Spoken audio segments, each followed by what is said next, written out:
कटरा बनिहाल के बीच में rail line बिछाने का काम आसान नहीं है। आसान क्यों नहीं है?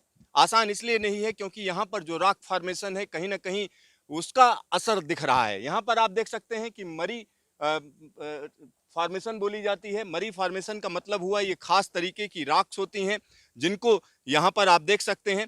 इसमें सैंडस्टोन भी होता है, क्ले भी होती है और साथ ही साथ यहाँ तक तो ठीक था, लेकिन इसके बाद जब बदलाव हुआ यानी अगला फॉर्मेशन अगर हम आपको दिखाएं तो सामने अगर ऊपर की तरफ देखेंगे तो पहाड़ों की रंगत बदल गई है।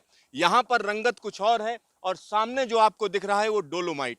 और इन दोनों के बीच में जो हम कह सकते हैं कि जो टनल है उस पर भी असर पड़ रहा है। किस तरीके का असर पड़ रहा है ये सब बताने के लिए हमारे साथ अभिषेक जी हैं। आइए उनसे बात करते हैं। अभिषेक जी, अगर हम मरी की बात करें तो ये क्या चीज है? अगर जियोलॉजिस्ट की नज़र से देखें तो क्या है ये? सर देखिए, मरी फॉर्मेशन में जो मेजर कंपोनेंट्स हैं वो आपके सैंड स्टोन, सिल्ट स्टोन और थोड़ा बहुत क्ले स्टोन भी रहता है उसमें। इसमें ज़्यादातर चांसेस वेज फेलियर के रहते हैं ब्लॉक फॉर्मेशन की वजह से। तो कहीं कहीं हमको कैविटी फॉर्मेशन मिलता है, लेकिन जैसे जैसे हम अभी आगे बढ़ रहे हैं, जैसे कि आप देख रहे हैं ऊपर आपको डोलोमाइट भी मिल रहा है। तो जब हमने T14 स्टार्ट किया था तो स्टार्टिंग में हमको मरी फॉर्मेशन मिला। जब हम अंदर गए तो उसके बाद हमको डोलोमाइट और मरी फॉर्मेशन के बीच में एक कॉन्टेक्ट जोन मिला, जिसमें हमने शेल और स्लेट का फॉर्मेशन होता है एक, वो हमने एनकाउंटर किया। और शेल और स्लेट एक ऐसी रॉक है जो खुद को सपोर्ट नहीं कर पाती है, उसकी कंप्रेसिव स्ट्रेंथ भी काफ़ी कम है। और उसमें हमको मीथेन गैस का एनकाउंटर भी हुआ, जिसकी वजह से हमारी प्रोग्रेस बहुत स्लो हुई, क्योंकि हम मीथेन गैस होने की वजह से अंदर वेल्डिंग नहीं कर सकते टनल के अंदर।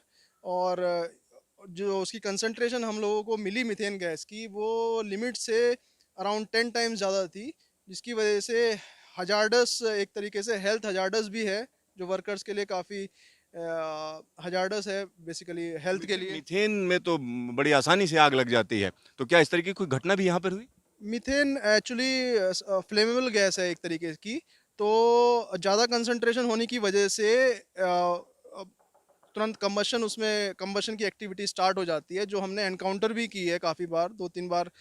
खुद ही उसकी वजह से दो हमारे वर्कर्स की काफ़ी इफ़ेक्ट हुए हैं उसकी वजह से। तो ये सब जो जितनी डिफ़िकल्टीज़ हैं हमने T14 में फ़ेस की हैं, जिसकी वजह से हमारी प्रोग्रेस पिछले 6 महीने से हम लोग सिर्फ 30 मीटर कर पा रहे हैं, जबकि उससे पहले हम लोग अप्रॉक्सीमेटली 100 से 90 से 100 मीटर पर फेस हम लोग प्रोग्रेस अचीव कर पाते थे। तो यहाँ पर एक तो T14 हो गई टनल, जिसकी लंबाई की अगर हम बात करें कितनी लंबी है और अगर इस समय का काम कितना हो चुका है?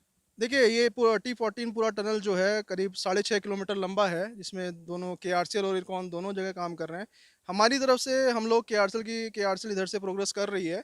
इसमें जो KRCL का स्कोप करीब 2300 मीटर का है, जिसमें से हम लोग 1160 मीटर अब तक अचीव कर चुके हैं। जो हमने पीछे हमने किया है अप टू सितंबर, उसमें हम लोगों ने जो प्रोग्रेस ली है वो एवरेज 80 टू 90 मीटर लिया है। लेकिन पिछले 6 महीने से जो हमने प्रोग्रेस अचीव करी है वो करीब-करीब 25 से 30 मीटर है पर मंथ। लेकिन हम आश्वस्त हैं कि आगे जो हम इस कॉन्टैक्ट ज़ोन से निकलने के बाद जब हमारा डोलोमाइट का स्ट्रक्चर आएगा तो हम फिर से 100 मीटर की प्रोग्रेस अचीव कर पाएँगे। कॉन्टेक्ट जोन कितना लंबा है? जो पहले अनुमान था कि 100 से 150 मीटर के बीच में कॉन्टैक्ट ज़ोन था, वो अभी भी हम कॉन्टैक्ट ज़ोन में ही चल रहे हैं। होपफुली आफ्टर 20 टू 30 मीटर हम लोग उस कॉन्टैक्ट ज़ोन से बाहर निकल जाएँगे। कॉन्टेक्ट जोन से जब बाहर निकलेंगे तो काम तेजी पकड़ेगा। पीछे मैं देख रहा हूँ लंबा सा खंभा है, यहाँ पर क्या होगा? देखिए, ये ब्रिज नंबर 60 का एक पियर है जो टनल T13 और T14 को कनेक्ट कर रहा है। ये 290 मीटर का स्पैन का ब्रिज है। इसमें 5 हमारे स्पैन्स हैं अराउंड 45 मीटर ईच के। तो ये अभी हमने काम काफ़ी तेज़ी से हम आगे बढ़ा रहे हैं इसको। काम काफी तेजी से बढ़ रहा है और टारगेट लेकर यहाँ पर काम किया जा रहा है। एक बार फिर से हम मरी फॉर्मेशन को दिखाना चाहेंगे। इसमें किस किस तरीके से अलग अलग रॉक स्ट्रक्चर हैं। सबसे किनारे की अगर हम बात करें तो सैंडस्टोन है ये। ये सैंडस्टोन है, बेसिकली बेडिंग प्लेन्स हैं। बेडिंग प्लेन्स के बीच में आपको सिल्ट स्टोन भी मिलेगा, और ऊपर थोड़ा सा इसमें क्ले स्टोन भी, बेडिंग के बीच में क्ले स्टोन भी रहता है, जो एक तरीके से जहाँ क्ले स्टोन हमको मिलता है तो वो एक एक तरह का वीक जॉइंट है, जहाँ हम क्ले स्टोन एनकाउंटर करते हैं, जिसकी वजह से मरी फॉर्मेशन में वेज फेलियर होते हैं। तो यहाँ पर क्यों दिक्कत हो रही है टनल में, उसको समझाने के लिए हम आपको ये रॉक फॉर्मेशन दिखा रहे हैं। और ये रॉक फॉर्मेशन तो ठीक थी, इसके बाद दूसरी रॉक फॉर्मेशन शुरू हो गई और दोनों के बीच में जो कांटेक्ट जोन है अगर हम उसकी बात करें तो वहां पर कहीं ना कहीं दिक्कत आ रही है, यानी जो प्रोग्रेस है उस पर असर पड़ा है। और एक और बड़ी बात है, अगर हम बात करें जो चट्टाने हैं जिसको सेल स्ट्रक्चर बोलते हैं या सेल फॉर्मेशन बोलते हैं, उसका भी कहीं ना कहीं इनकाउंटर किया गया है। और उसमें क्या दिक्कत होती है कि कहीं ना कहीं उसमें ऑर्गेनिक मटेरियल होता है, यानी मीथेन गैस की मात्रा वहां पर ज़्यादा रह रही है। और इसका असर ये होता है कि वहां पर वेल्डिंग करना खतरे से खाली नहीं है। खतरे से खाली नहीं है तो दिक्कत है, तो धीरे धीरे आप आगे बढ़ सकते हैं। तो ये परेशानी T14 में हो रही है।